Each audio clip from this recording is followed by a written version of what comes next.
Thierry, bonjour. Bonjour. On fête cette année, en 2011, les 250 ans de la profession. Vous les faites pas. Merci, c'est très gentil. Ma petite fille de 5 ans m'a dit l'autre jour qu'elle voulait être soit vétérinaire, soit Lady Gaga. Alors, est-ce que le métier de vétérinaire fait toujours rêver? Ça fait toujours rêver, oui, évidemment, c'est avec la profession de pompier, quand on questionne les enfants, effectivement, les deux professions qui font rêver.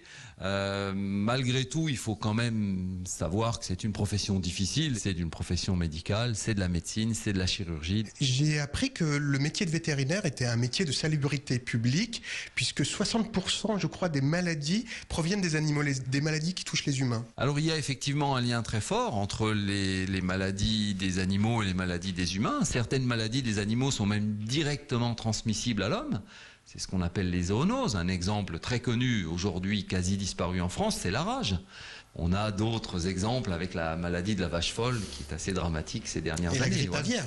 La grippe aviaire qui est un virus de grippe, mais il y a des grippes porcines, il y a beaucoup de formes de grippe. Donc il y a vraiment, au niveau des maladies infectieuses notamment, ou parasitaires, une relation très étroite entre l'homme et l'animal.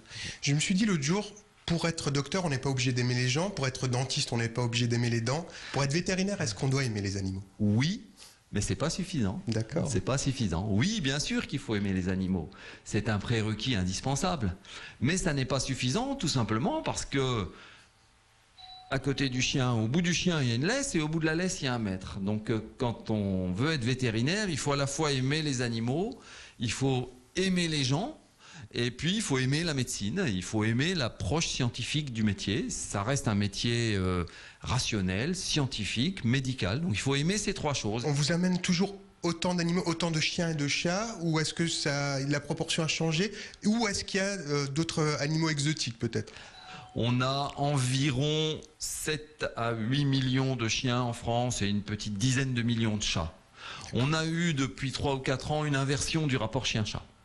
C'est-à-dire que le nombre de chiens est en diminution. D'accord, il y a de moins en moins de chiens. Il y a de moins en moins de chiens, surtout dans les grands centres urbains. Est-ce qu'il y a des modes, par exemple, lorsqu'il y a un film qui sort avec un rat qui fait de la cuisine, est-ce que tout d'un coup on vous amène des dizaines de rats? Oui, alors c'est peut-être pas flagrant avec les rats, hein. C'est flagrant avec les chiens.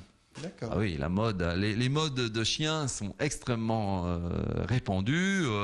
Il suffit qu'il y ait une personnalité célèbre ou un acteur de cinéma ou si Lady Gaga se mettait à avoir une race de chien particulière, eh bien tout le monde achèterait la même chose. C'est évident. Est-ce qu'il y a assez de vétérinaires en Alsace? On peut dire qu'en Alsace et même au niveau national, la couverture vétérinaire est quand même largement suffisante. Merci beaucoup Thierry. Merci à vous.